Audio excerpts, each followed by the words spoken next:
ஃபேன்லாம் ready பண்ணணும். சொல்கிறேன் ஃபேன்லாம் ready பண்ணணும். பொண்ணு முடிக்கிட்டு சொல்லிட்டு ஏர் கூலர் ஒன்று ரெடி பண்ண சொல்லுங்கள். சேர்த்துங்களா?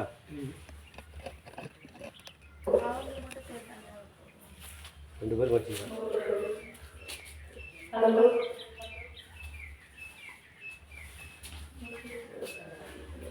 நைட்டு தூக்கணுமா?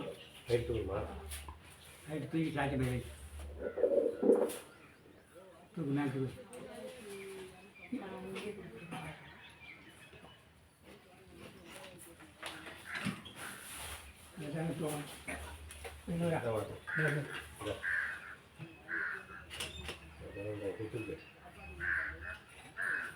சேட்டத்துக்கு மேலே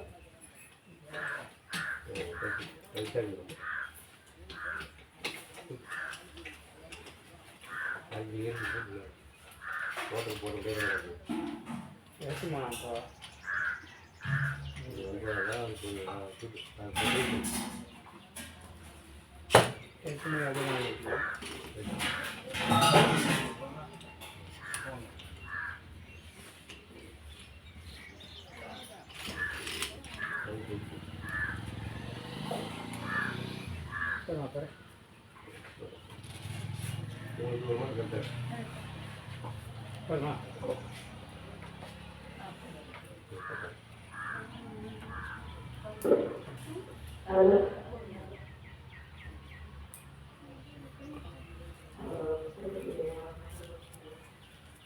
சுக்லாம்பரதம் சசிவர்ணம் சதுர்புஜம் பிரசன்னவதனம் சர்வவிக்னோபசாந்தே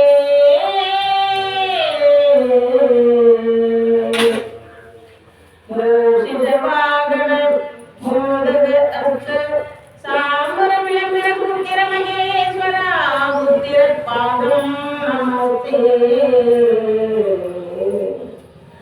ஐந்து கரத்தனை யானை முகத்தனை ஐந்து கரத்தனை யானை முகத்தனை இலை மூலம் ஏற்றினை நந்தி மகந்தனை ஞான கொழுந்தினை குந்தியில் வைத்து அடி போற்றுகிறேன்.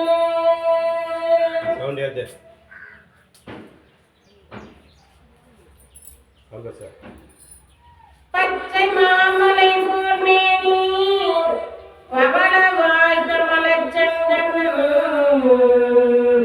அச்சுதா அமரரேனே ஆயதும் இன்று வைத்த நிறையான் போல் இந்திரலோகமாலும் அச்சுவை பெரினும் வேண்டேன் அரங்கமா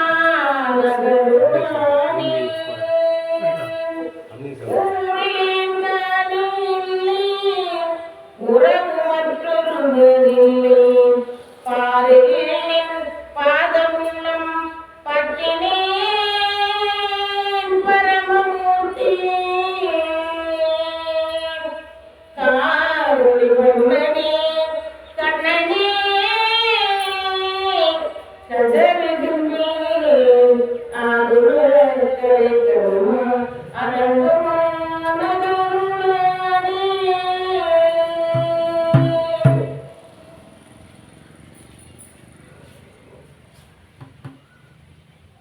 பெரியோர்களே,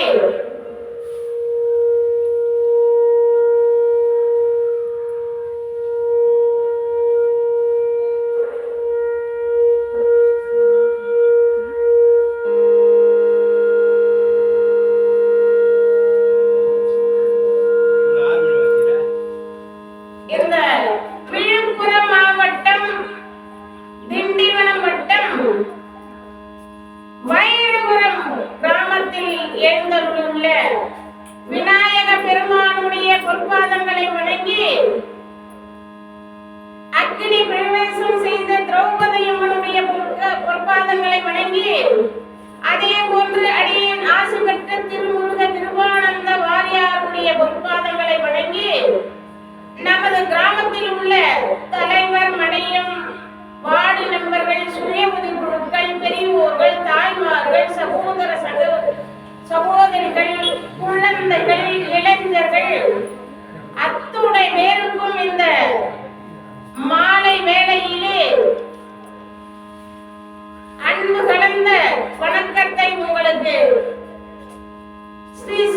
விபூதி பக்தி இசைக்குழு நிர்வாகம் செய்து கொண்டுள்ள விழுப்புரம் மாவட்டம் திண்டிவனம் வட்டம் மாம்பாக்கம் மதுரா கணேசாபுரத்தைச் சேர்ந்த வி.ஆர். நீலாவதி பாரதியார் மற்றும் பாண்டிச்சேரியை சேர்ந்த எஸ். உமாதேவி அவர்களுக்கும் வணக்கத்தை கூறி இங்கே இதிகாசங்கள் 2, ஒன்று ராமாயணம் மற்றொன்று மகாபாரத காவியம் இருக்கிறது. அப்படி இந்த மகாபாரத பாத்திரத்திலே கண்ணன் பிறப்பு ஜலக்கரடி, நாடக பாஷையில ஜலக்கரடி சொல்லுவாங்க. அப்படி அந்த கண்ணனுடைய பிறப்பு ஜலக்கரடி என்ற கதையினை அடியேனுக்கு தெரிந்தவரை உங்கள் முன் இப்பொழுது சமர்ப்பிக்கிறேன்.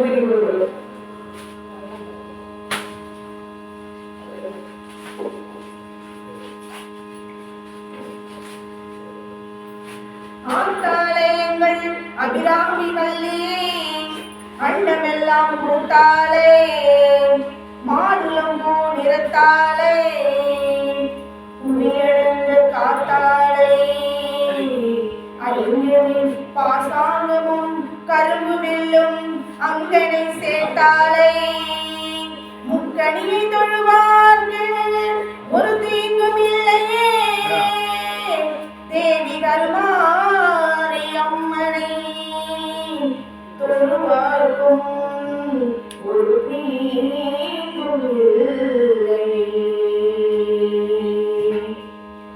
செல்லாத்தா செல்ல மாரியத்தா எங்க சிந்தையில் வந்து அரவினாடி நில்லாத்தா, செல்லாத்தா செல்ல மாரியத்தா எங்க சிந்தையில் வந்து அரவினாடி நில்லாத்தா, கண்ணாத்தா காணாத்தா கண்ணாத்தா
சிவாய கஸ்மாரி அம்மா தாயே சிவாரி அருள் சிவாய கஸ்மாரி அம்மா தாயே சிவாரி அருள் சிவாய சிவாரி.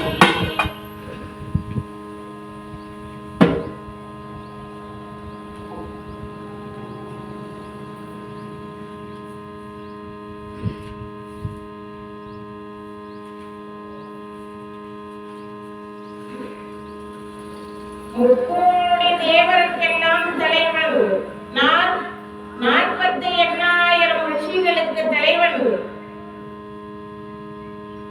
காமதேனு, கற்பக விருட்சம், ஐராவதம், முகப்பு மோதிரம், தேவேந்திரன் அவன் ஆளக்கூடிய தேவ உலகத்துக்கு சமமான நாடு. அதற்கு சமமான ஊர் இந்த வைரபுரம் கிராமம். இந்த கிராமத்தில் வசிக்கக்கூடிய அனைவருக்கும் தேவர்களுக்கு சமமானவர்கள் பெரியோர்கள். எனவேதான் இந்த கிராம தேவதை திரௌபதி அம்மனுக்கு அருளை பெற வேண்டும் என்பதற்காக கிராம மக்கள் ஒன்று சேர்ந்து இந்த விழாவை பெருவிழாவாக நடத்தி இன்று குடியேற்றி விழா, காப்பு கட்டுதல் என்ற விழாவை வெகு சிறப்பாக காலையிலே நடந்தேறுகிறது. அதிலும் நான் ஒருத்தியாக அம்மனுடைய கதாபாத்திரத்தை எடுத்து சொல்ல ஜலக்கரடி மற்றும் கண்ணன் ஜனனம், கிருஷ்ணன் ஜனனம் அப்படி என்ற கதையை உங்கள் முன் எனக்கு தெரிந்தவரை சமர்ப்பிக்கிறேன்.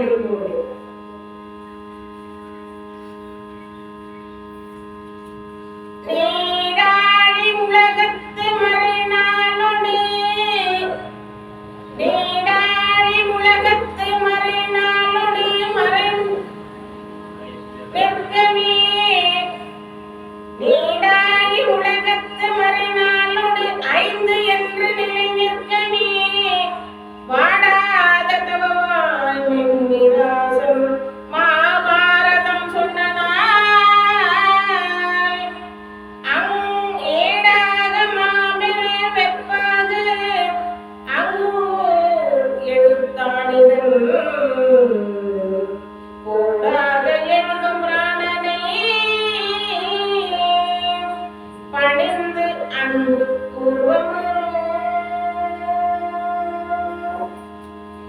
பெரியோர்களே, வடமதுராபுரி என்ற ஒரு நாடு இருந்தது. பெரியோர்களே, அங்கே உக்கிரசேனன் என்று ஒரு மன்னன் ஆண்டு வந்தார்.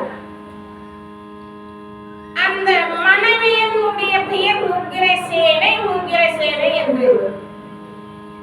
இவர்கள் வெகு நாட்களாக குழந்தை பேர் இல்லாமல்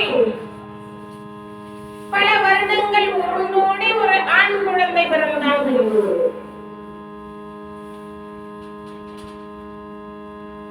அந்த குழந்தை பிறந்து அந்த குழந்தையினுடைய வருங்காலம் எப்படி இருக்கும், இந்த குழந்தை பிறந்த நேரம் எப்படி இருக்கும் என்று கணித்து அந்த அரசாங்க ஜோசியரை அழைத்து பார்க்கிற போது, இந்த குழந்தை இந்த நாட்டிற்கு ஆகாது, வடமதுராபுரிக்கு ஆகாது, வடமதுராபுரி பட்டணமே அழிவு காலம் என்று ஜோசியர் சொல்ல,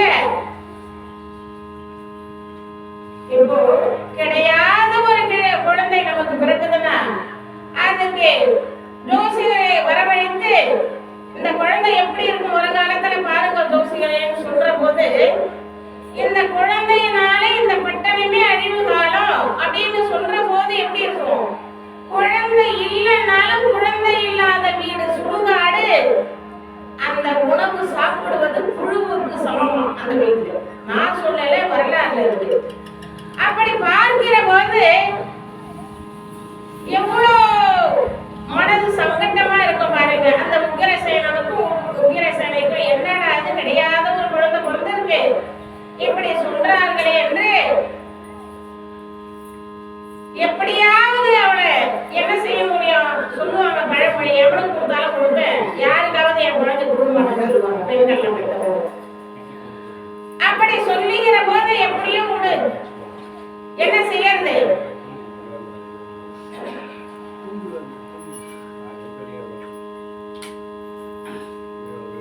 என்ன செய்தார்கள்? கூடையிலே வைத்து ஒரு காட்டிலே விட்டு விட்டார்கள் அந்த குழந்தை. அப்பொழுது அந்த குழந்தையை வசுதேவர் எடுத்து வளர்த்தார்கள். வளர்த்து மறுபடியும் அந்த வீட்டுக்கு தான் வந்து சேர்ந்தா. அவன் பெயர் கம்சன் என்று பெயரிட்டு நாள் ஒரு மேனி பொழுதொரு வண்ணமாக பருவ நிலை அடைந்தான் தெரியும். அதன் பின்பு 2 குழந்தைகள், தேவகி, ரோகிணி என்ற குழந்தைகள் பிறந்தார்கள். 3 பேரும் நாள் ஒரு மேனி பொழுதொரு வண்ணமாக வளர்ந்தார்கள்.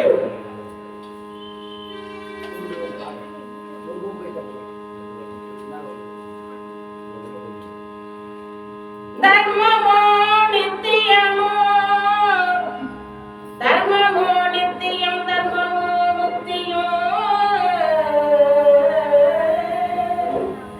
தர்மமோ உலகிற்கு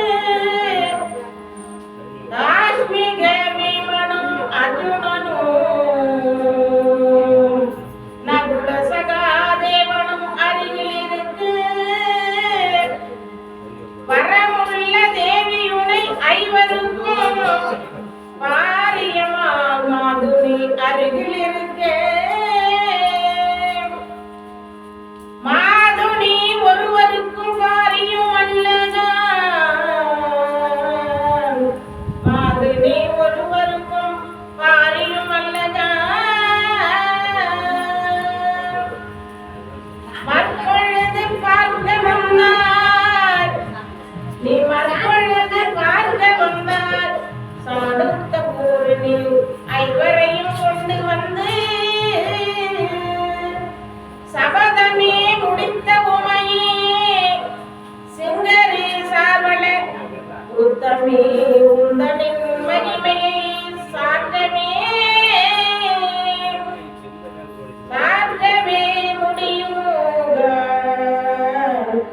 வர்மகுண வஞ்சியே மாயோ சகோதரி வந்தனை ரட்சித்தருளும். பண்ண கணக்கில் கதம்பவனி கதம்பமணி குங்குமம் வசந்த நெறி மதிரூப பாஞ்சாலி அம்மா.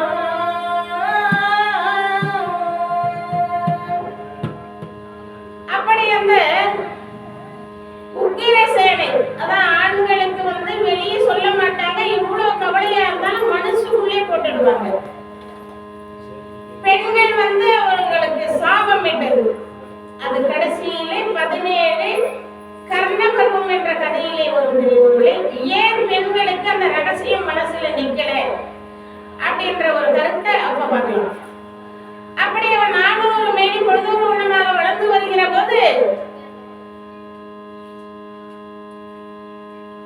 தன்னுடைய இவன் பாடசாலை எதை கற்றுக்கொண்ட வசுதேவரிடம் இந்த 2 தங்கைகளை கல்வி கற்க அங்கே வீட்டிலேனா அரசாங்க குழந்தைகள் அல்லவா அந்த பெண்கள், ஆகையினாலே வீட்டிலே வரவழைத்து பாடம் கற்பிக்கிறார்கள். யாருக்கு? ரோகிணி, தேவகி. அப்படி இருக்கிற போது அவர்களும் கற்பு வயது பருவநிலை அடைந்து ஒரு பெண் பருவம் ஆயிடுச்சுப்பா, கல்யாணம் பண்ணி கொடுக்கணும்னு சொல்லுவோம் இல்லையா, அது போல அந்த வயது வருகின்ற நேரத்திலே இவன் அடிக்கடி என்ன சொல்லுவான், அந்த தங்கைன்னா அப்படி ஒரு உயிர். பெரியவர்களே, அவனுக்கு எப்படி குணம்னா பாதி நேரம் அசுர குணம் இருக்கும். 1 மணி நேரத்திலேயே 1/2 மணி நேரம் அசுர குணம் இருக்கும், 1/2 மணி நேரம் தேவர குணம் இருக்கும். இப்ப கூட ஒரு பெண்ணுக்கும் ஆணுக்கும் அந்த பேர் பொருத்தம் பார்ப்பாங்க.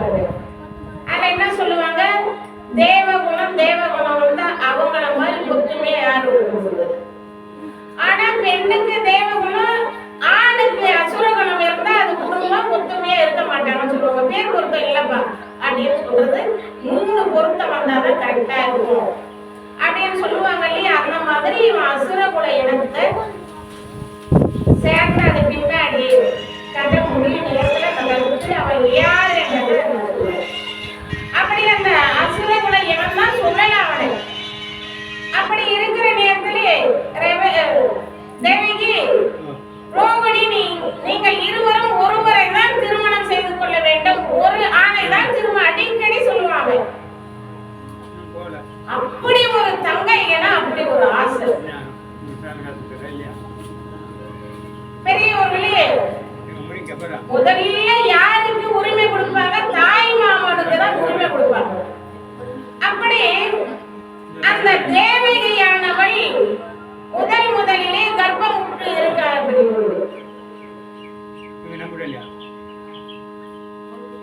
அப்படி இருக்கின்ற நேரத்திலே நாரத மாமுனிவர் வருகிறார்கள். எங்க இந்த உக்கிரசேனன் அரசன் ஆளுகிறானே வடமதுராபுரி பட்டணத்திற்கு வந்து வாங்க வாங்க நாரதரே, முற்றும் துறந்த முனிவரே, நீங்கள் வந்து எங்களுடைய வீட்டிலே உங்கள் பாதம் வைப்பதற்கு நாங்கள் எங்கள் நாடே என்ன புண்ணியம் செய்தோமா என்று அப்படி ஒரு சந்தோஷமாக வரவேற்கிறார்கள். அந்த நாரதருக்கு பாத பூசை செய்து அவர்களுக்கு என்னென்ன பணிவிடைகள் செய்வோமோ அத்தனையும் அவர் மனம் குளிர செய்கிறான். யாரு? கம்சன் தான் செய்கிறான். அப்படி செய்கிற போது எல்லாம் முடிஞ்சிருச்சு. ஐயா, நீங்கள் வெகு களைப்பாக வந்திருப்பீர்கள், வந்தால் ஏதாவது ஒரு காரணம் இல்லாமல் வர மாட்டீர்களே, என்ன காரணம் என்று கேட்கிற போது நாரதர் உரைக்கிறார். சில பேர் என்ன பண்ணுவாங்க, ஏதாவது சொல்லலாம்னு தோணுச்சுப்பா வந்தா நானு இங்க பார்த்த உடனே சொல்ல முடியல அப்படின்வாங்க. அது என்ன காரணம்னா அதுவே ரெண்டு பிரிவா இருக்கு. அப்படி சொல்ற விதமே ரெண்டு பிரிவா வரும். அப்படி நாரத மாமுனிவர் என்ன சொன்னாரு, கம்சா நீ அவ்வளோ ஆசையா உங்க இரண்டு தங்கைகளுக்கும் திருமணம் செய்து வைக்கலாம் குருவே. அப்ப குருவே என்ன சொல்றாரு, கம்சா எனக்கோ 60 வயது, உங்களுடைய தங்கைகளுக்கோ 20 வயது, 40 வயது வித்தியாசம் உள்ள நானே ஒரு குரு, திருமணம் செய்து கொள்ளுகிறாயே என்று இதற்கு முன்பே பிரச்சனை செய்கிறார் வசுதேவர். அதெல்லாம் முடியாது, நீங்கள் தான் என்னுடைய தங்கைகளுக்கு ஏதுவான ஒரு கணவன் என்று திருமணம் செய்து விட்டான் தெரியும். அப்பொழுது அந்த நேரத்திலே தான் நாரத மாமுனிவர் வருகிறார். அப்ப அவன் திருமணத்தின் போது அவன் கேட்கிறான், தேவகி கொடுத்திருக்கிற சீர் எல்லாம் போதுமா போதாதா? சபா லட்சணத்துல பாதி தர நாட்டிலேயே கொடுக்குற, உனக்கு என்ன வேணுமோ கேளு. அப்படி ஒரு தங்கைனா அப்படி உயிரே வச்சுக்கிறாங்க அப்படின்னு சொல்லுவாங்கல்ல. இதெல்லாம் மகாபாரத காவியத்துல என்னென்ன அந்த வசனங்கள் இருக்கோ வியாசர் எழுதிய அந்த வார்த்தைகளை தான் நம்ம பயன்படுத்திக்கிறோமே தவிர ஒண்ணு கூட யாரும் நான் கண்டுபிடிச்சது யாருமே சொல்ல முடியாது. அப்படி அந்த இடத்துல பேசுகிற போது அதெல்லாம் முடியாது, என் தங்கைகளை திருமணம் செய்துதான் ஆக வேண்டும் என்று வற்புறுத்தி திருமணம் செய்து வைத்து விட்டான். அப்பொழுதுதான் நாரதர் அங்கே விஜயம் செய்கிறார்கள். சரிப்பா, திருமணம் செய்துட்டு வசுதேவருக்கு 2 தங்கையும் கொடுத்து விட்டால் பிறகு என்ன நடக்க போகிறது என்று தெரியுமா? என்னது சுவாமி என்ன சொல்லுகிறீர்கள் என்று கேட்கிற போது, ஆமாப்பா, உன் தங்கையின் வயிற்றிலே தேவகி வயிற்றிலே பிறக்கக்கூடிய 8வது குழந்தையினாலே உனக்கு கட்டாயம் மரணம் என்று நாரத மாமுனிவர் தெரிவிக்கிறார்கள். சுவாமி, என்ன கடைசியிலே என் தங்கைனா அப்படி ஒரு உயிர், அதனாலதான் நான் வெளியூர்ல கொடுக்கல, திருமணம் செய்து வைக்கல, என் குருவுக்கு அவருக்கு சீதனமா என் தங்கைகளை கொடுத்திருக்கேன். கடைசியில இப்படி ஒரு வார்த்தையை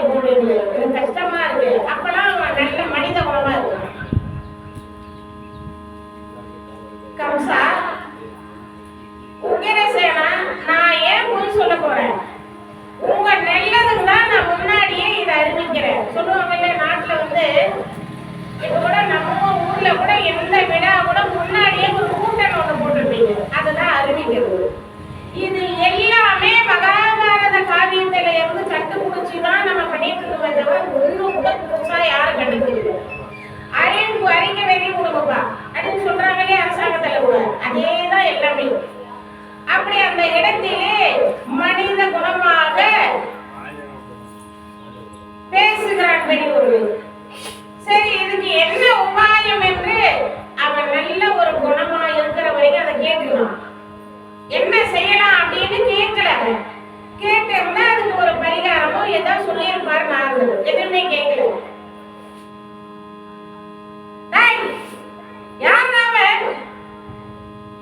அந்த பணியாளர்களுக்குள்ள கூப்பிடுங்க, எங்க இருக்கானு ஒட்டு கூட காணும், யாருமே இல்லைன்னா எங்கடா போனீங்க அப்படி என்று அதட்டி அந்த வடமதுராபுரி பட்டணமே அதிர்ந்து போச்சான் அவன் கொடுத்த பொருள். அரசே, எதற்கு எங்களை அழைத்தீர்கள்? எங்கடா போய் தொலைஞ்சீங்க? நம்ம பெரியவனா சொல்லுவோம் பாரு, அவ்வளவு நேரமா கூப்பிடுற எங்கடா போய் தொலைஞ்சீங்க அப்படின்னு சொல்லுவாங்க இல்லையா? அது போன்று அந்த பணியாட்களை 8 பேரை நிறுத்தினான். சுவாமி, 8வது குழந்தையினாலே கட்டாயம் மரணம் உனக்கு என்று சொல்லுகிறீர்கள். இந்த முதல் குழந்தையில இருந்து கடைசி வரை எண்ணி போனா அங்க இருந்து 8 வருது, அங்க இருந்து எண்ணிக்கிட்டு வந்தா இங்க 8 வருது. இதுல எந்த குழந்தை நான் நின்று இருக்கிறது அப்படின்னு கேட்கிற போது ஒரு மலரை, தாமரை பூ மலரை கொடுத்து அந்த கம்சனுடைய கையிலே இந்த இதழ்களை எண்ணிப்பாரு, அப்ப உனக்கு நன்றாக புரியும் என்று நாரதமா சொல்ல, அதே போன்று அவன் எண்ணி பார்க்க அவன் மண்டையே குழம்பி போன மாதிரி ஆயிடுச்சு. தாமரை பூ என்ன ஒரு இதழ இருக்கு, இப்படி இருந்து எண்ணிக்கிட்டே போனா அங்க 8 வருது, திரும்ப இந்த பக்கம் இருந்து வந்தா 8 வருது, ஒண்ணுமே அவனுக்கு புரியல.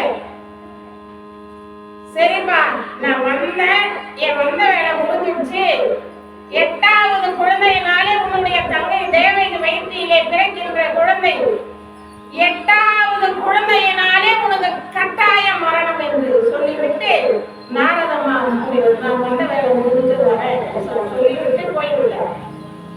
அப்பெல்லாம் என்ன நிகழ்வு அங்க நடந்துட்டு இருக்குன்னா, வரிசையெல்லாம் கொடுத்து அங்கே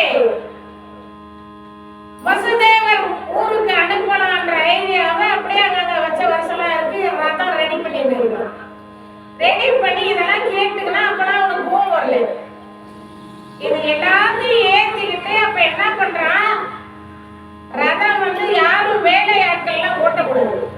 ஏன் தங்கச்சி உயிருக்கு நிகரான தங்கச்சி தேவையும் ரோகிணியும் நானே தான் ரதம் ஓட்டுகிறேன். அப்படி என்று இந்த வைரபுரம் கிராமத்திலே ஒரு கிலோமீட்டருக்கு அந்த காட்டு வழியா போனான். போன உடனே டக்குனு இந்த ஞாபகம் வந்துருச்சு, அடே கம்சா, உன்னுடைய தங்கையின் வயிற்றிலே பிறக்கின்ற குழந்தை 8வது குழந்தையினாலே கட்டாயம் மரணம் போகுதுன்னு சொன்னாரில்ல நாரதர், அந்த ஞாபகம் வந்துருச்சு. இது வரைக்கும் மனுஷனா போனான். அப்போ சூரனுடைய அசுரனுடைய குணம் ஆரம்பிச்சிருச்சு.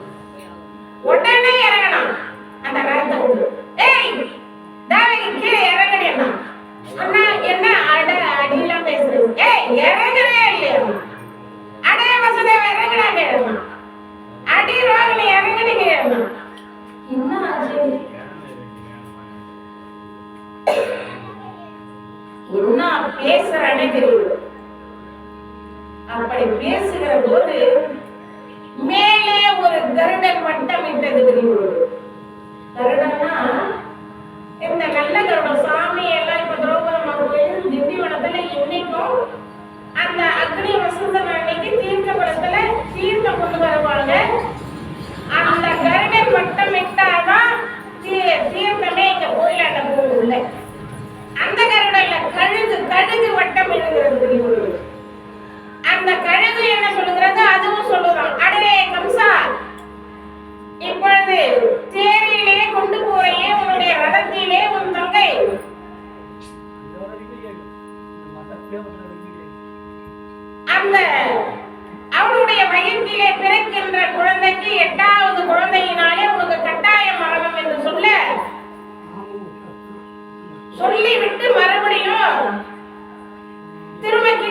போய் அந்த கம்சனை அடிக்காத குறை ஒண்ணுதான்.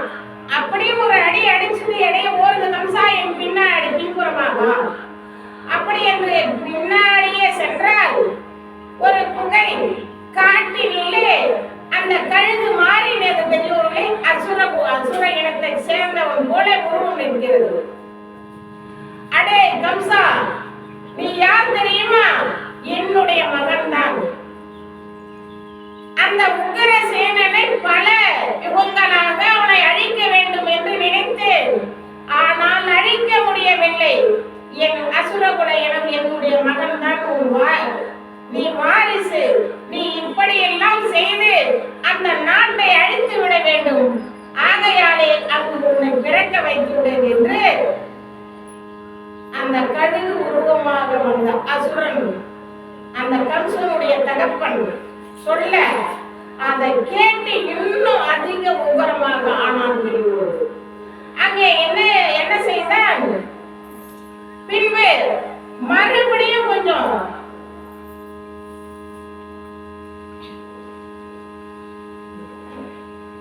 பெரியவர்களே, தாய்மார்களே, அடியனை மன்னிக்க வேண்டும். இந்த கம்சனுடைய பிறப்பை மறந்துகிறார். முதலிலே அந்த உக்கிரசேனனும் உக்கிரசேனையும் திருமணம் செய்து நீங்க மட்டும் போய் காட்டெல்லாம் வேட்டையாடிட்டு வரீங்க, ஆசையா போயிட்டு வராங்க, நானும் வரேன் அப்படி உக்கிரசேனை கேட்கிற போது அந்த காட்டுக்குள்ள போகிற போது எங்க இந்த குளத்தை பார்த்தா எனக்கு குளிக்கணும் போல இருக்கு, நான் குளிக்க போறேன்னு இந்த உக்கிரசேனை சொல்லுகிறது. வானாமா, இது ஒரு காடு, இங்கெல்லாம் குளிக்க கூடாது அப்படி என்று சொல்ல, தண்ணி மட்டும் அது சாப்பிட்டு வரேன், நீங்க வேட்டையாட போறீங்கல்ல அதுக்குள்ள நான் அந்த டைமை பாஸ் பண்றேன் அப்படின்னு உக்கிரசேனை சொல்ல, அப்பொழுது என்ன செய்தான்? என்னுடைய குழந்தைதான் நீ சொன்னா இல்லையா, அவன் ஒரு அசுரன். அப்பொழுது என்ன செய்தான்? உக்கிரசேனன் வெளியிலே வேட்டைக்கு சென்று இருக்கிற போது அந்த உக்கிரசேனனை போல உருவெடுத்து தர்மைகள் இருக்கும் அல்லவா குளத்திலே, அந்த தர்மையிலே அம்மா உன்னை பார்க்கிற போது எனக்கு ரொம்ப அதிகமா ஆசையா இருக்கு, ஆகையினாலே நாம் இருவருமாக இன்பமாக இருக்கலாம் என்று அந்த உக்கிரசேனன் உருவு போல உருவெடுத்து அந்த உக்கிரசேனையோட இணைந்தால் அந்த தர்மையினுடைய புள்ளில் இருட்டியது. இவள் என்ன நினைத்துக் கொண்டால் தன்னுடைய கணவன் தான் என்று உருமாறி வந்ததனாலே இவளுக்கு தெரியவில்லை. அப்படியே வந்தார்கள், இருவருமாக வீட்டுக்கு வந்தார்கள். அந்த அசுரனுக்கு பிறந்தவன் தான் இந்த கம்சன். ஆகையால்தான் அசுர குணம் பாதி நேரம் அசுர மனிதனுடைய தேவ குணம் மனித குணம் என்று சொல்லலாம். அப்படி பாதி நேரம் அவனுக்கு உருவானது. அது ஒரு புறம் இருக்க, இங்கே என்ன நடந்தது? இப்படி எல்லாம் நடந்து பின்பு என்ன செய்தால் இவர்களை தனித்தனியாக தான் படுக்க வைக்க வேண்டும் அப்படி என்று குழந்தைகள் பிறந்தது. முதலிலே கர்ப்பமாக இருக்கிற போது ஆண் குழந்தை பிறந்தது. இவன் என்ன நினைச்சானா, இந்த குழந்தைய போய் எப்படி சாப்பிடுகிறது? அப்பொழுது கர்ப்பமாக இருக்கிற பொழுது இந்த வசுதேவர்கிட்டையும் தேவகிட்ட ஒரு சத்தியம் வாங்கிக்கலாம்.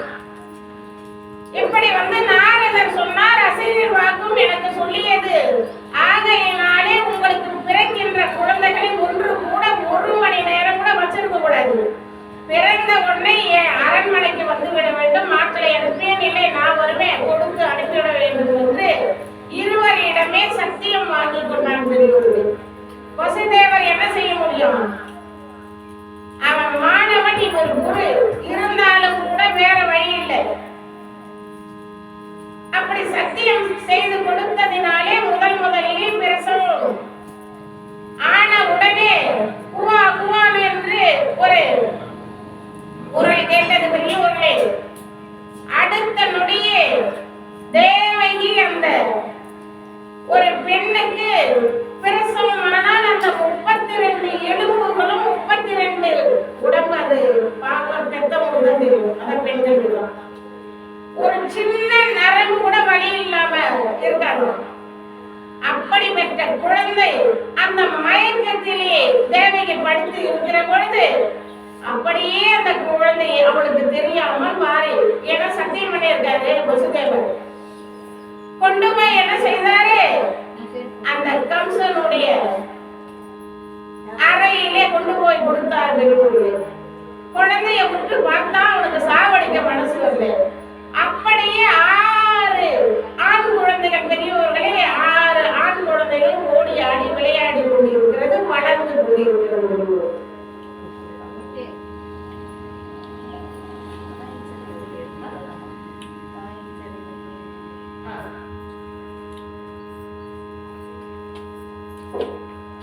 தாயின் சிறந்த கோவிலும் இல்லை, தந்தை சொல்மிக்க மந்திரம் இல்லை.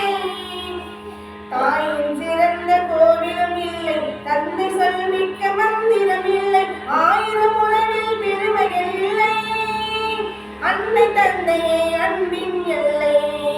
தாயின் சிறந்த கோவிலும் இல்லை, தந்தை சொல்மிக்க மந்திரம் இல்லை.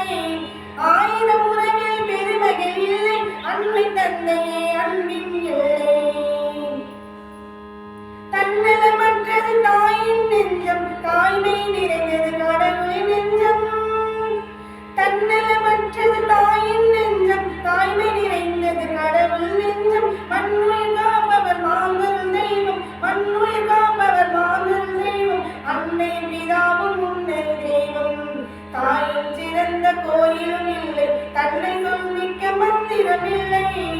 1000 உறவில் பெருமைகள் இல்லை, அன்னை தந்தையே அன்பின் எல்லை.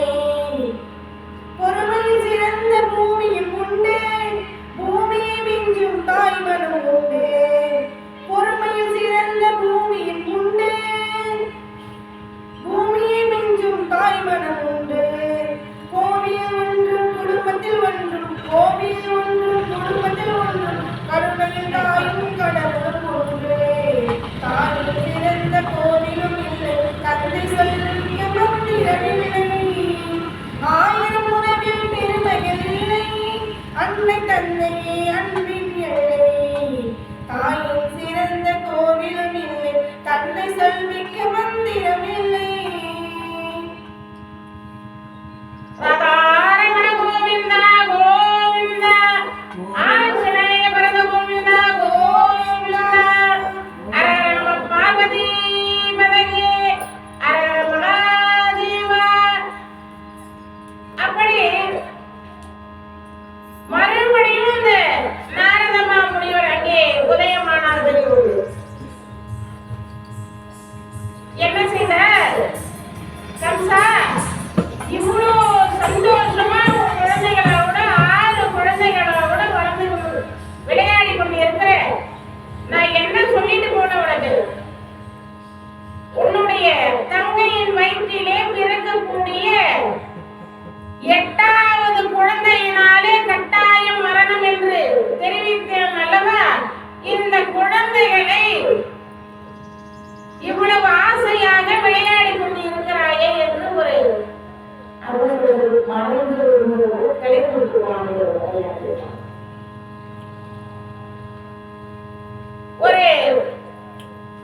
ஒரு விவசாயி பயிர் வச்சிருக்காரு.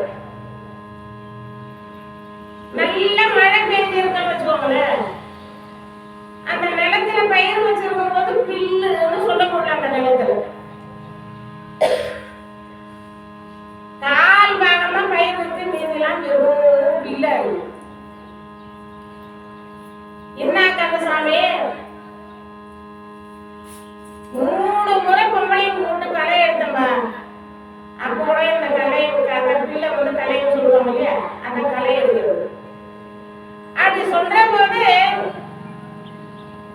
உண்மை, நான் இதுக்கு மேல என்னதான் பண்றது, பில்லுக்கு அடிக்கிற மருந்து கூட ஏதோ சொன்னாங்க தம்பி கூட, அது ஒரு தம்பி வாங்கி அந்த அடிச்சா அப்போ கூட இது வந்துக்கிட்டே தான் இருக்கு. பயிரே ஒண்ணு கூட சரியில்லை, ஏதோ 1-2 அது மாதிரி மூளை போடு இருக்கு அப்படின்னு சொன்னா. அந்த வேலு விவசாயி பேரு வேலு, ஃப்ரெண்டு பேரு கந்தசாமி.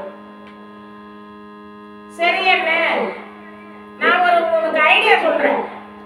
இந்த கலைய பில்லே ஒண்ணு கூட இருக்காது, இத சொல்றேன் கேட்டுக்கிறேன் அப்படின்னு இந்த நண்பன் சொன்னான், என்ன சொல்லுவாங்க உங்களுக்கு அந்த ரகசியமே தெரியாத? நம்ம ஊர்ல ஒருத்தருக்கு அது தெரியுமா, அவர் எதை பார்க்கறாரு சுத்தமா பட்டு போயிடும்.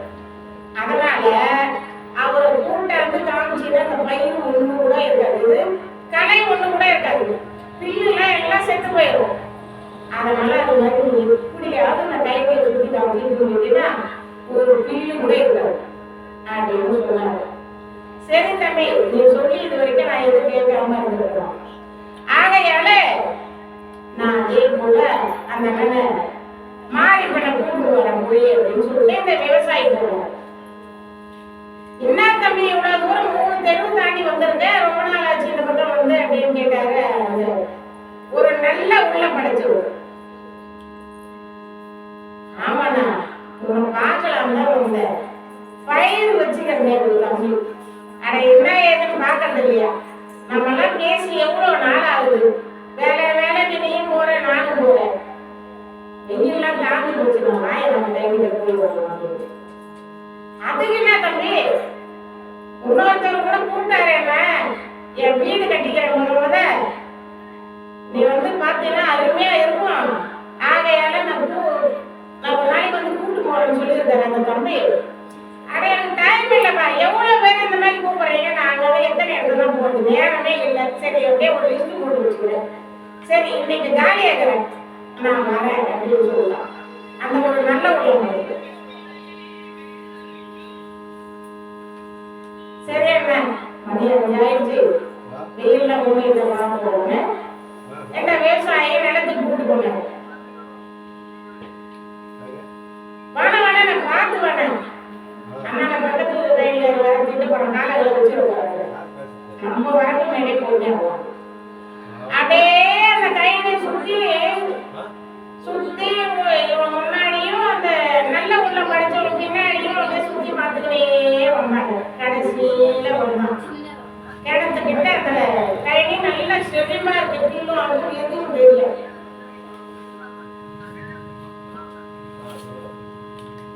ஏமா முசாமி இன்னும் கைலி பூரா வெறும் பில்லா கிடக்குது, கஷ்டப்பட்ட என்கிட்ட வந்து அவோ பாருப்பா, இவ்வளோ பிள்ளைங்க எவ்வளோ பேர் இருந்து இன்னும் ஒரு செழிமா இருக்குது. அது வந்தாலே ஒரு கூட்ட நெல் கொடுத்துருவோம். யாரு இந்த நெல் கொடுக்க பார்த்துட்டு அப்படி வீட்டுக்கு போனா பாருங்க, மறுநாள் போய் பார்த்தா அந்த ஒரு புது கூட இல்லை. அந்த நெல் அப்படிலாம் நாட்டுல இருக்கிறாங்க, எங்க பக்கத்துல இல்லை. அது போல இந்த கம்சா அப்படி பண்ணிட்டு இருக்கான்னு சொல்லுவாங்க. அப்படி இந்த நாரதனுடைய கலகம் நன்மையிலே முடியும் என்று நமக்கே அதை நுழைஞ்சு படிக்கும் போதும் தெரியுது, கேட்கிற போதும் தெரியுது. அதை வந்து தவறா பயன்படுத்துவாங்க நிறைய. அவர் வரும்போது நாரதம் பேர் வரும்போது நாரதனையும் அந்த மாதிரி ஒரு நல்ல உலகத்தை இருக்குது. அவரை நாரதர் எதுக்கு கிளம்ப பண்ணுவார்னா அக்கிரமத்தை அழிப்பதற்கு அது வழிவகுத்து விடுவார். வேற வகையில முடியலன்னா எப்படி பண்ணா அவனை அழிக்க முடியும் என்ற ஒரு இடத்திற்குதான் அவர் வர்றது. கம்சா, எனக்கும் தான் இந்த குழந்தைகளை பார்க்கும்போது ஆசையா இருக்கு, நீ விளையாடிட்டு இருக்க, இதுல எந்த குழந்தை எட்டாவதுன்னு உனக்கு தெரியும். அப்படிமா இதை நிக்க வைக்கலைனா எண்ணின்னு போகணும். 6 வந்தா 1ல இருந்து 1 2 3 4 5 6 இங்க இருந்து எண்ணிப்போ 1 2 3 4 5 6 அந்த மாதிரி 8 வரும்ல. என்னப்பா இந்த மாதிரி பண்ணிவிடு, சரிப்பா நான் வந்து வேலை கொடுத்து கழிவு என்ன பண்ணா வந்தது இவனுக்கு போகும். நம்ம எவ்வளவு பெரிய முட்டாளா இருக்கும், நாரது வந்து நமக்கு அறிவுரை சொன்னொருபாடு தான் புத்தியில எட்டுது அப்படின்னு என்ன பண்ணா 6 குழந்தைங்களும் தரன்னு பணமட்ட மாதிரி ஈர்த்து போனோம். பெரிய ஒரு பாறை, பெரிய ஒரு அந்த பாறை மேல எனக்கு லைனா குடிச்சுன்னு அடிச்சு தூக்கலாம். மட்டப்பாக்கெல்லாம் வந்து இந்த பணம் மட்டை தீர்ப்பாங்க, கல்லில் அடிச்சு அதை பிடிச்சி தான் வந்து கை போடுவாங்க. இப்பெல்லாம் எல்லாம் வந்து பிளாஸ்டிக்ல வந்துருச்சு. அடிச்சு 6 குழந்தைங்களை கொண்டுட்டோம்.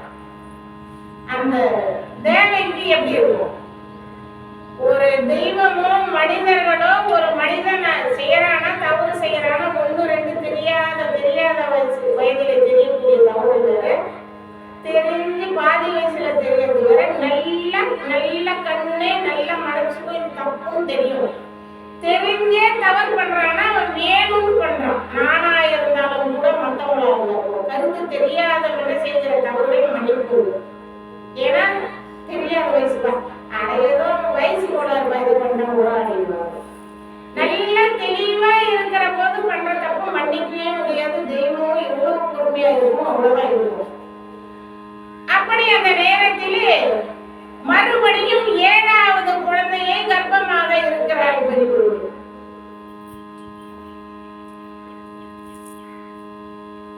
என்ன செய்தால் அந்த தேவகி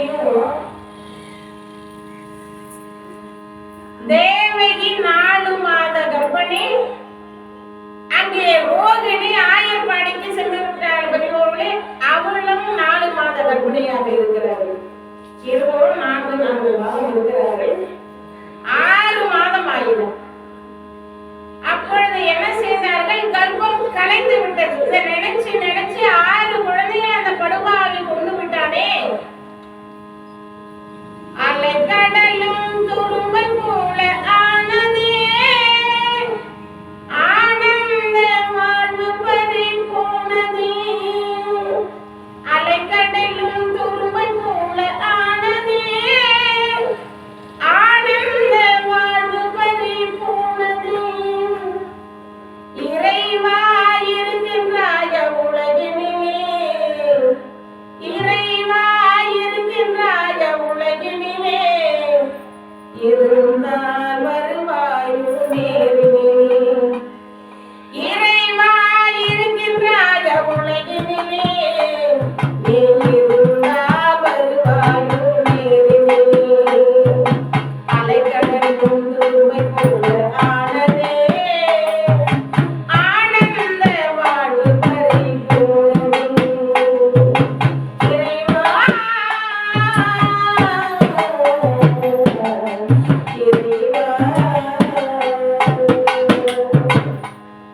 உன்னை நான் வணங்கியது பாவமா, உன்னை நான் வணங்கியது பாவமா, நீ அதனால் எனக்கு அளித்த சாபமா. உன்னை நான் வணங்கியது பாவமா, நீ அதனால் எனக்கு அளித்த சாபமா.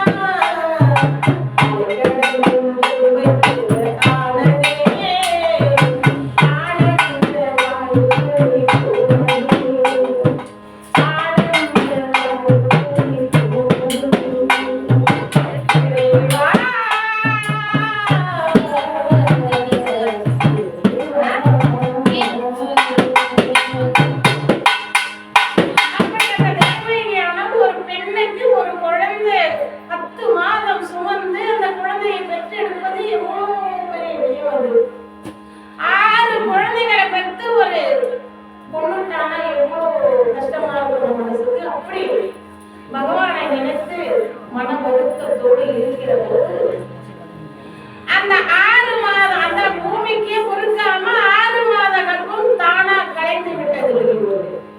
ஆனா ரோகிணிக்கு அப்படியே இருக்கிறது. ஒண்ணு ஆகல. அவளும் 6 மாத கர்ப்பிணியாக இருக்கிற போது அந்த கர்ப்பமானதை டிரான்ஸ்ஃபர் பண்ணாங்களாம். யாரு? பகவான். இப்பெல்லாம் சொல்றாங்களே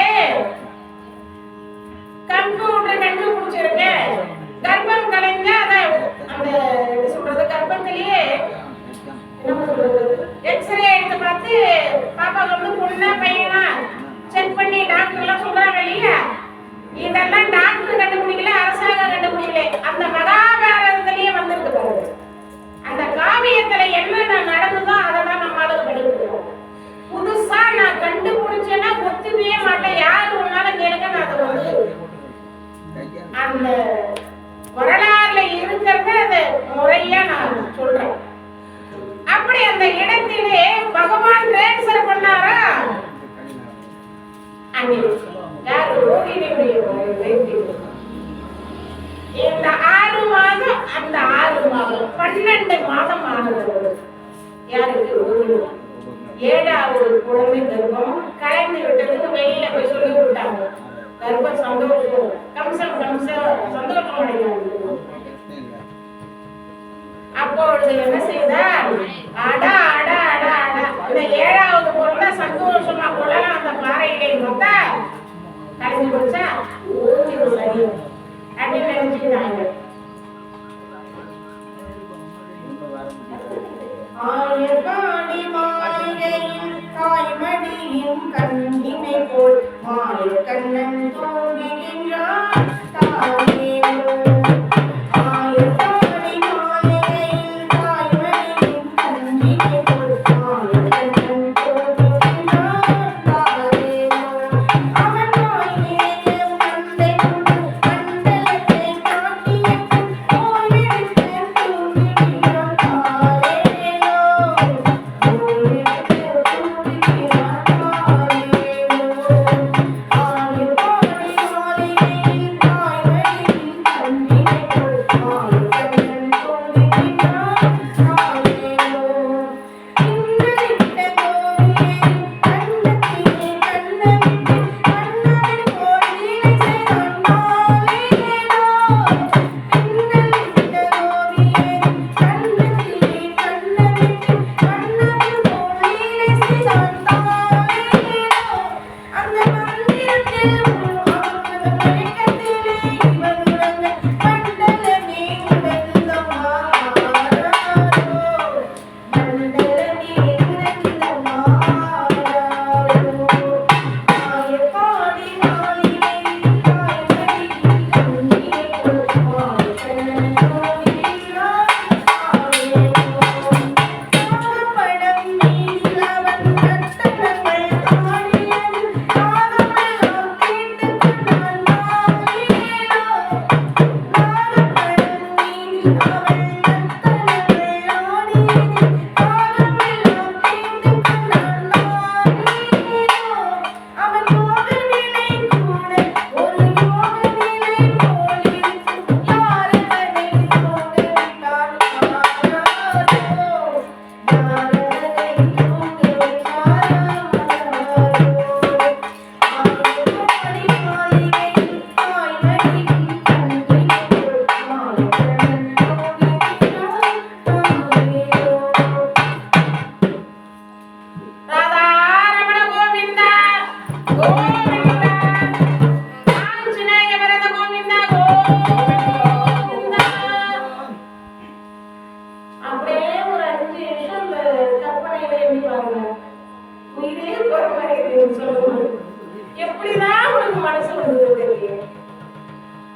அப்படி நடக்கின்ற போது மறுபடியும் 8வது குழந்தை கர்ப்பமாக இருக்கிறாள் தேவகி. கர்ப்பமே இல்லாத போனா கூட பரவாயில்ல, இது ஏன் உருவாகுதுன்னு ரெண்டு பேரும் வந்து மூளாய் போற வழி.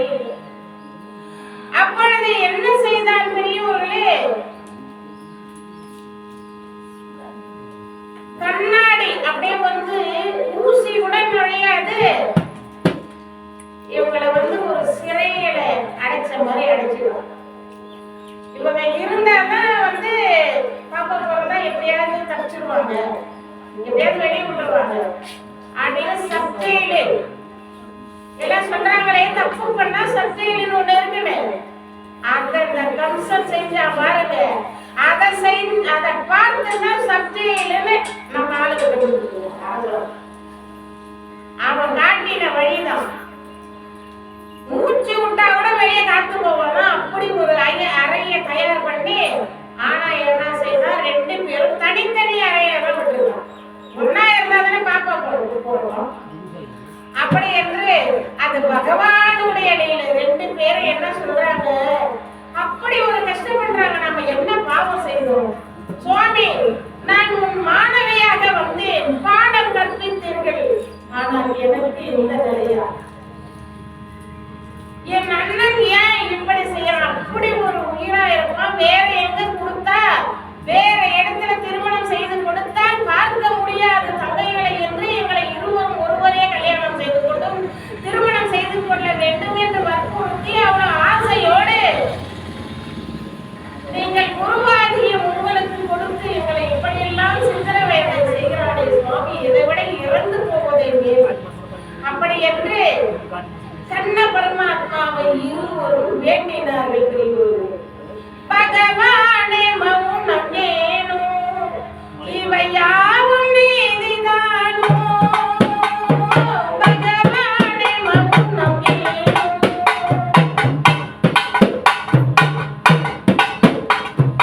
பகவானே மௌனம் ஏனோ இவை யாவும் நீதிதானோ பகவானே மௌனம் ஏனோ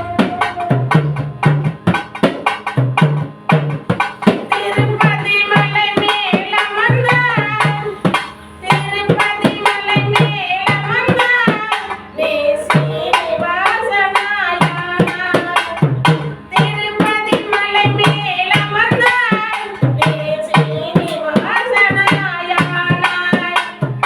பத்மாவதி மணந்தார் பத்மாவதி மணந்தார் அந்த பாத்திமாவை சிறை எடுத்தார் பகவானே மௌனம் ஏனோ இவை யாவும் நீதிதானோ பகவானே மௌனம் ஏனோ அவனியாபுரம் அமர்ந்தார் அவனியாபுரம் அமர்ந்தார் உன்னை அறிகறி என்றே உணர்ந்தேன் அவனியாபுரம் அமர்ந்தார் உன்னை அறிகறி என்றே உணர்ந்தேன் பகவானே மௌனம் ஏனோ இவை யாவும் நீதிதானோ பகவானே மௌனம் ஏனோ சுவாமி நாங்கள் என் முன்பிறவியில் என்ன தவறு செய்தோம் என்ன பாவத்தை செய்தோம் அண்ணா கார்மேக மன்னா பெருமாளே எங்களுக்கு ஏன் இந்த கொடுமை நாங்கள் என்ன பாவத்தை செய்தோம் வயதானவர் என்னை விட 40 வயது தகப்பனாரா நினைக்கக்கூடிய எங்கேயாவது வெளியில கொடுத்தா தங்கைகளை பார்க்க முடியாது அப்படி என்று எங்கள் மீது வைத்திருந்த பாசம் எல்லாம் என்னுடைய அண்ணனுக்கு இப்பொழுது எங்கே போனது அப்படி என்று இருவருமாக மாறி மாறி கதறி அழுகிறார்கள் பெரியவர்களே இரவிலே. அப்பொழுது காளியானவள் அங்கே வந்து அசிரியர் வாக்கு கொடுக்கிறார்கள் பெரியவர்கள் என்னவென்று இருவருக்கும் காட்சி தருகிறார்கள். அம்மா தேவகி வசுதேவரே கலங்க வேண்டாம் இப்பொழுது 8வது கர்ப்பமாக இருக்கிறாள் தேவகி அவளுடைய வயிற்றிலே பிறக்கின்ற குழந்தையினாலே கட்டாயம் மரணம் நீங்கள் கலங்க வேண்டாம் நான் தங்கையாக என்னுடைய கண்ணனுக்கு தங்கையாக பிறப்பேன் காளியாக அவதாரம் எடுப்பேன் என்று நீங்கள் தவறாமல் தைரியமாக பயப்பட வேண்டாம் நான் இருக்கிறேன் என்று அசிரியர் வாக்கு சொல்லிவிட்டு மறைந்தார்கள் காளி அவர்கள். ராதாரமண கோவிந்தா கோவிந்தா ஆஞ்சநேய வரத கோவிந்தா கோவிந்தா.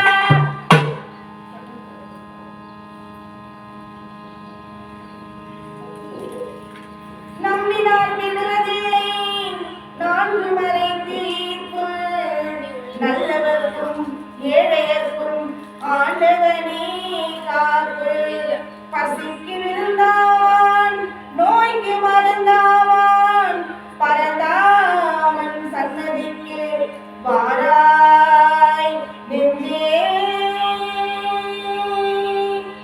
கண்ணன் வந்தான் அங்கே கண்ணன் வந்தான் ஏழை கண்ணீரை கண்டதும் கண்ணன் வந்தான் கண்ணன் வந்தான் அங்கே கண்ணன் வந்தான் ஏழை கண்ணீரை கண்டதும் கண்ணன் வந்தான் கண்ணன் வந்தான் கண்ணன் வந்தான் ஏழை கண்ணீரை கண்டதும் கண்ணன் வந்தான் கண்ணன் வந்தான் ஏறி நின்ற கண்களிலே கண்ணன்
வந்து இங்கே உன்னுடைய மணி மையத்திலே என்னுடைய அண்ணன் கண்ணன் தான் பிறக்க போகிறார். நான் ஆயர்பாடியிலே ரோகிணி வயிற்றிலே பெண் குழந்தையாக பிறப்பேன். ஆகையினாலே இரவு 12 மணிக்கு ஜம்ம கூடையில் ஒரு கூடையிலே என் அண்ணனை அவன் எப்படி பண்ணியிருக்கானா, அவன் சொல்லியிருக்கான், யாரே கம்சன் கட்டளை விட்டு இருக்கான் வேலை பணியாட்களை விட்டு அந்த காவல் போட்டிருக்கான்ல அவங்க கிட்ட. அவன் எப்படி வந்து அதான் வந்து அசுர இனம் அதுல இருந்து பார்க்கும்போது தெரியும். கோயில்ல அந்த மணி அடிப்போம் இல்லையா, நாக்கு மாதிரி தொங்குது, அது வெள்ளை அடிச்சாதானே சத்தம் கேட்கும். அந்த நாவு இல்லாத மணியை கட்டியிருக்காங்க, அதை அடிச்சா எப்படி சத்தம் கேட்கும்? அங்கே தேவகிக்கு என்ற குழந்தை பிறக்கின்ற நேரம், அங்கே குழந்தை பிறந்தால் அந்த மணியை அடிக்கிறான்னு சொல்லி கட்டளையிட்டாங்க. அந்த நாக்கு இல்லாத மணியை அடிச்சா எப்படி சத்தம் கேட்கும்? அப்படியெல்லாம் இவன் என்ன செய்யறானே தெரியல. அப்படி சுட்டி ஒரு எறும்பு கூட உள்ள நுழைய முடியாது, அப்படி ஒரு சப்தை மாதிரி காவல் பண்ணி வச்சுக்கிறான்.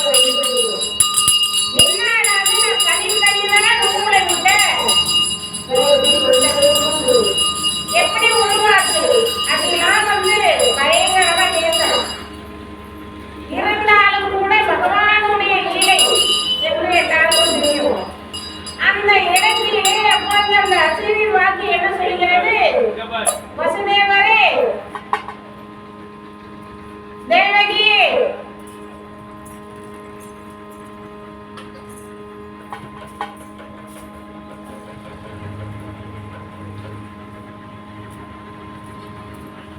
இப்பொழுது இன்று இரவு 12 மணி இரவிலே குழந்தை ஆண் குழந்தை பிறக்கும், என் அண்ணன் கண்ணன் பிறப்பான்.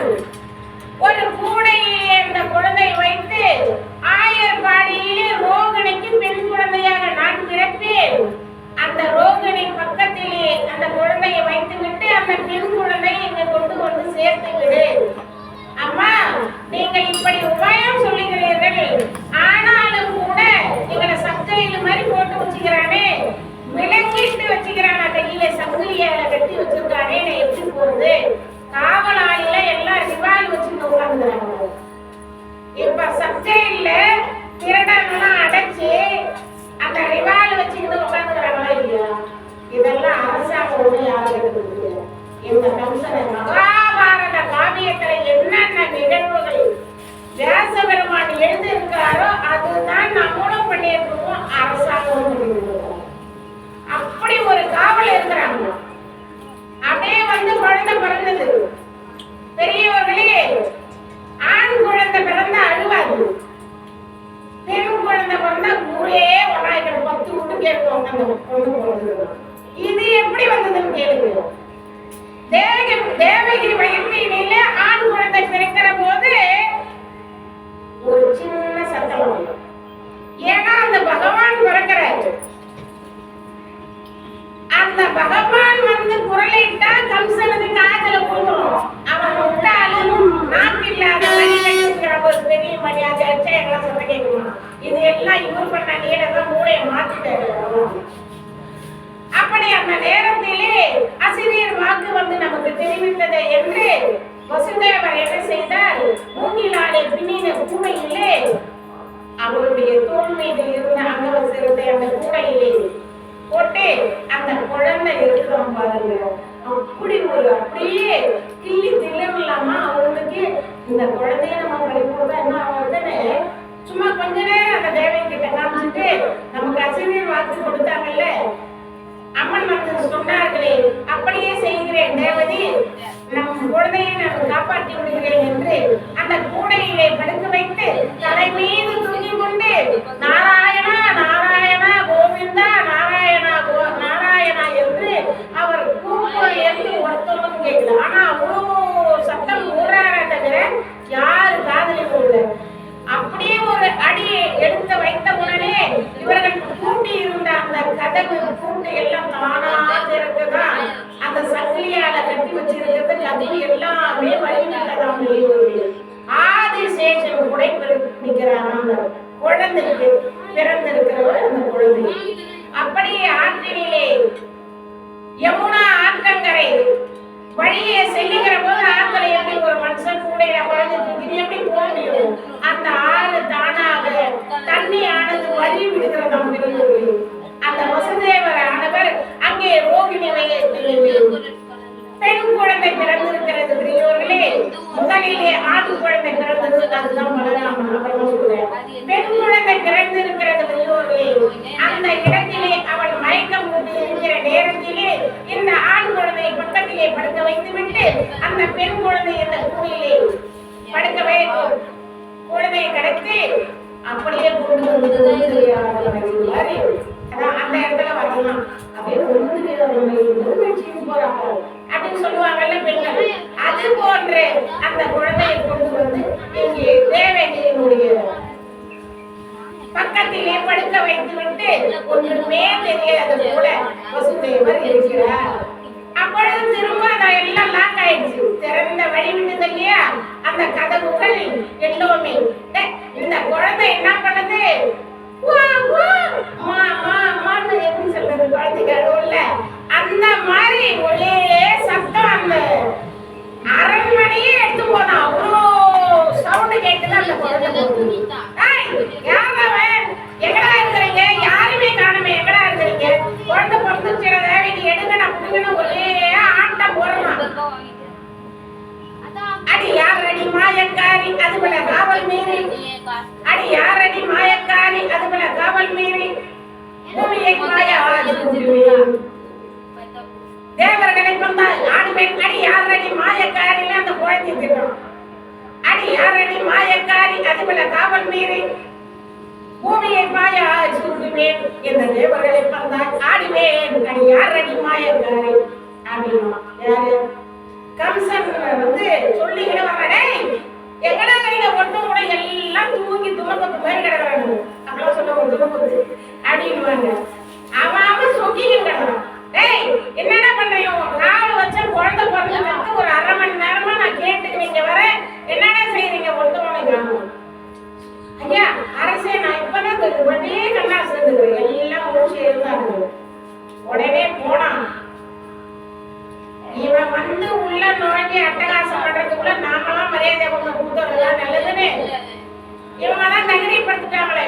காளியம்மாள் வந்து இவருக்கு தைரியத்தை கூட்டிட்டு போயிட்டாங்க. ஒண்ணுமே ஆகாது, நீங்க பயப்பட வேணாம் அப்படி என்று சொல்லிவிட்டு சென்றதினாலே இருவரும் தன்னுடைய மனதை கொஞ்சம் தைரியப்படுத்திக் கொண்டு அந்த இடத்திலே பொறுமையை காத்து அந்த தேவகியானவள் வசுதேவர் பெண் குழந்தை கம்சா நீ கூறியது போலயே என்னுடைய 8வது குழையும் இதோ பார் அப்படி என்று பார்க்கிற போது பெண் குழந்தையா இருந்தா ஆண் குழந்தையா இருந்தாங்க. இது கொள்றதே சரின்னு கத்தி முனை இருக்கு பாருங்க, அதுல தூக்கி குத்தலான்னு ஐடியா பண்ண முதல் முறை.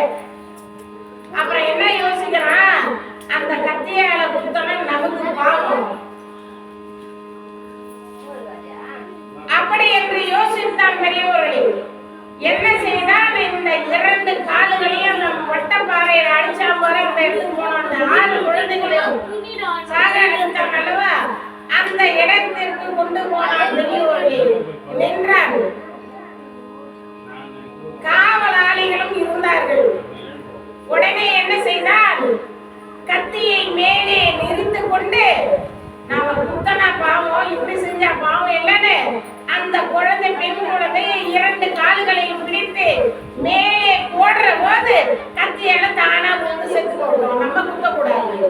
அந்த அசுர குணம் எண்ணம் இருந்தாலும் கூட அந்த இடத்துல அவங்க மூளை வேலை செய்து வரணும். கத்திய மேல நிறுத்துனா குழந்தை காலை பிடிச்சு கரகரன்னு சுத்தி மேலே போட்டனா அந்த கத்தியில வந்து